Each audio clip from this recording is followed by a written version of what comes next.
Thank you, Pete. I'll see if I can share my screen here. The right thing.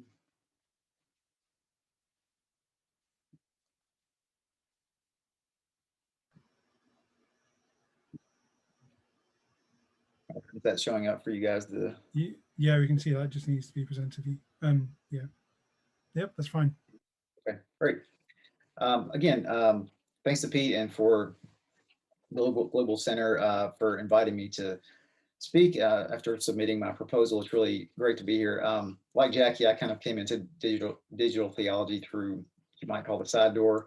My academic training is in technical communication, which is essentially how the practice and study of how media and communication is adapted for lay audiences. And that could be to explain complex products or processes or products or ideas generally conceived. I'm going to talk as sort of a point of reference about the Bible Project. Some of you may be familiar with the Bible Project, some maybe not. It's a new sort of way in which this organization teaches about Scripture, and they use a relatively new form, a new genre called explainer videos. And so explainer videos, the way I came into digital theology is explainer videos are a very sort of ubiquitous type of media in the field of technical communication. So that's kind of how I came into it. In many ways, this paper is exploratory, and I seem or feel a little bit precocious in many ways after watching some of these papers because I'm just getting into the field, but hopefully you guys will draw something from it. So the Bible Project, it's been around since 2014. They've actually says 150. I think it's closer to 200 now. Short form videos, they range anywhere from 2 minutes up to 10 to 15, some of them, the longer ones. And as I said, they use explainer videos to expound on scriptural genres, characters, and themes. So they have different series. For example, they'll have a series on the minor prophets of the Old Testament. They'll have a series on the Gospels. They'll have a series on different Bible characters. They'll even do word studies. So they'll kind of go into the different meanings of Hebrew and Greek words and explain them using these different videos. It's been wildly popular. There's over 100 million collective views of the videos. It's been featured in a bunch of very popular Christian publications, both in the US and abroad. It's actually, it's in Portland, Oregon is where the organization is, but it's become internationally known. The project's mission is to help make the biblical story accessible to everyone, everywhere for free. So explainer videos, which is the genre that it utilizes, was born really out of Silicon Valley. It's interesting, one of the two-man founding team, Jonathan Collins, who launched the Bible Project, was actually the inventor, literally the guy. I'm sure there was a team, but he was kind of one of the progenitors of this genre. And he, for many years, created explainer videos in Silicon Valley for engineers and investors to explain, very complicated things to audiences who were looking to invest in different products or companies.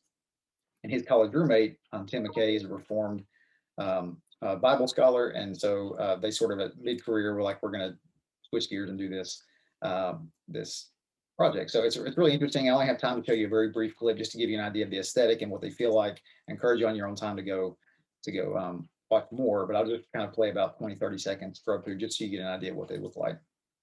In the story of the Bible, God creates the world by carving order out of disorder, like an artist, creating a place where life can flourish. Right. And still today, God's ordering power is at work, preventing the cosmos from slipping back to chaos. And in the Bible, humanity has a key role to play. The road's high point, at the crossroads, we stand. To scrub through a little bit. Into the fabric of creation itself. Anyway, because we have limited time, I'll stop there, but it kind of gives you an idea for the aesthetic anyway. That one's 7 minutes long, and again, they range. So, in the story of the Bible, God created. What is really interesting to me, coming from my own discipline of media and communication, and specifically Tecom, is looking at how how we interpret media, right? The broadly defined. What I mean is data or information perceptible by one or more of the 5 senses, right? So media broadly defined. How different media down through the centuries of the church, not only has it been used to tell, the church's history, but also to, sacramentally and liturgy, a lot of the different things that other speakers have talked about in the conference already, but how we understand that media and how it influences and affects doctrine, which of course has implications for digital theology. And as has been mentioned already, of course, just to give one very obvious example, is how we interpret the nature of media influences, for example, the Eucharist or the Lord's Supper or communion, depending on whether you're coming from Roman Catholicism or Eastern Orthodoxy or some Protestant tradition.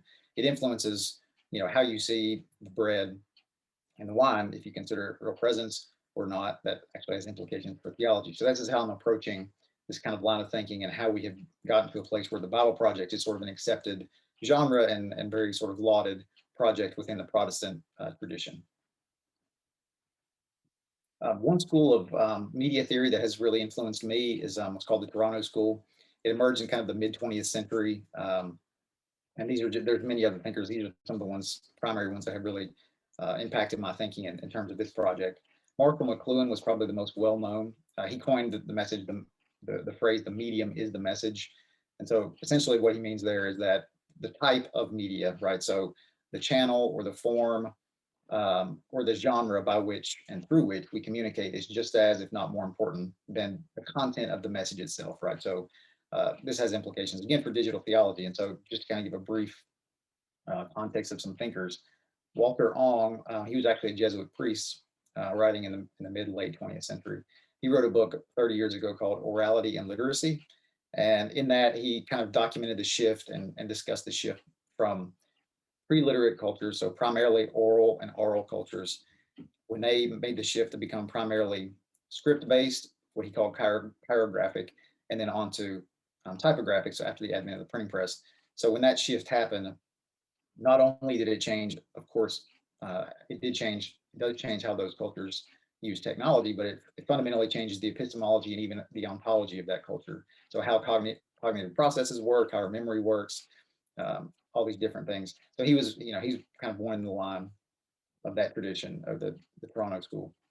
Jacques Ellul was a French scholar, had a similar idea of technique, and he wrote that technique has penetrated the deepest recesses of the human being.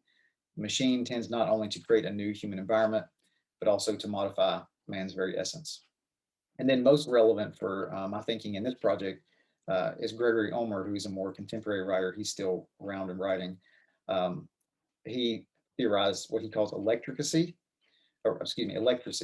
And he wrote, what literacy is to the analytical mind, electricacy is to the affective body, a prosthesis that enhances and augments, quote, natural or organic human potential. So he conceives of, in this digital paradigm, with all these digitally networked systems where we can store and retrieve and remix different types of media, that it's fundamentally changing the way we think about and operate in the world. So all these guys and gals too, there were some other ones in my paper that I cite, really sort of influenced my thinking. So to apply then the Toronto School thinking to the church media, my question became like, if the medium is the message, or if the medium is in some way more important or more influential than the content of the message itself, does that sort of hold up under scrutiny in terms of looking at church media and how it has evolved? So I think perhaps it's fair to say that as technology changes, we look down through the centuries, media that technology produces has of course changed, and then our theological interpretations have changed with it. Just you think about the printing press in the 16th century, there are arguments that are made, and there's some dispute about what came first, the Protestant Reformation. Did it really take off after the advent of the printing press, or was that reverse, that the Protestant Reformation really sort of led to, built up the influence of the printed word? That's kind of beside the point here, but it is true, I think, coming from a Reformed tradition myself, it is true that Protestants, of course, have a very high reverence of Scripture, right? Sola Scriptura. And this guy named Daryl Fashion, he has a very interesting quote that which desacralizes a given reality itself in turn becomes the new sacred reality. So with the advent of the printing press, the democratization of media, and Bibles in more homes in local languages, in many ways, at least from a Protestant perspective, desacralized the church and tradition and institutional church interpretation and lionized Scripture itself. So in that way, it just kind of moved the notion of the sacred to a different media. But I would suggest that the Reformation had a deeper effect in that. And what it really did, I would suggest, at least in this case, that the Toronto School is wrong, is that with that shift, Protestant theology has very much broken that connection between medium and message. So what I mean by that is, though, although Protestants do still have a very high reference of Scripture itself, as in Scripture, the Bible, as in the book, the pages. The content of Scripture is much more important than the type of media that it is. So this explains why something like a Bible project can flourish in an electorate paradigm in which they can produce these educational videos that are shared, commented on, and remixed. That they're not limited by the form of Scripture itself. It's very much just seen as okay to use these digital tools, and that's because the sort of fundamental break that happened, where a lot of this more traditional ancient church traditions still have a very to varying degrees, of course, this is an oversimplification, but the sacramental and liturgical nature of media is much more still emphasized than it is in Protestant circles, where the message is still important. Scripture is still considered sacred because it's the message, but the medium of that is not quite as important. So just to kind of, in summary, the Bible Project is a result of Western Protestant theology that locates the sacred in the biblical message and content as revealed in Scripture. So as I said, sola scriptura. It readily adopts non-traditional or unconventional media genres and mediums to tell the story within an electorate world. It does so for primarily exegetical and pedagogical purposes, as opposed to sacramental and liturgical. That's kind of a distinction I discussed a little bit in the paper, if you have time to look at that. And my suggestion, again, a very humble one, because I'm, as I said, new to this field, but it's been great and interesting for me to kind of hear from everybody already at the conference. But my suggestion would be, in humility, to consider how the Spirit speaks to us in the new ways now in our contemporary. I think that's probably aligned with what most of our speakers have also suggested. Also, too, though, would because we do it in humility, is to appreciate the interpretations of folks who maybe perhaps struggle with the new digital forms and formats, and still retain that reverence and afford sacredness to the medium itself, right? So the liturgical and sacramental, there are things in some circles still some hesitancy to apply the digital. I think we need to be sort of winsome in our convictions and our discussion with the opposing viewpoints. And ultimately, too, as I think, we just point to Christ as the great, sort of a play on words coming from my tradition. He's the great mediator, right? He's this sweet, generous, unique man. And I like to think of Christ as, the grand medium and message that radiates out through time and space, both digital and otherwise. And so my final thought that I had as I was writing the paper was about Pentecost. The apostles in Acts speaking in language that they could not yet understand. But I think of it, digital language is the same way, right? There's many things that have yet to be revealed to us and how the Spirit works. So that's all I have. And thank you for April, especially for reading my paper. I'm looking forward to hearing what you have to say and questions from anybody else. Thank you. Thank you so much, Chase. Thanks for that. We're going to jump straight to April Fallaria, who's going to respond to your paper. So over to you, April.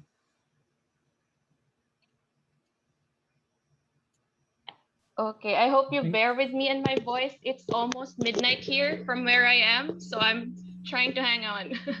Can you hear me properly? I'm not sure if my... All's good, thank you. We can hear you. Keep going.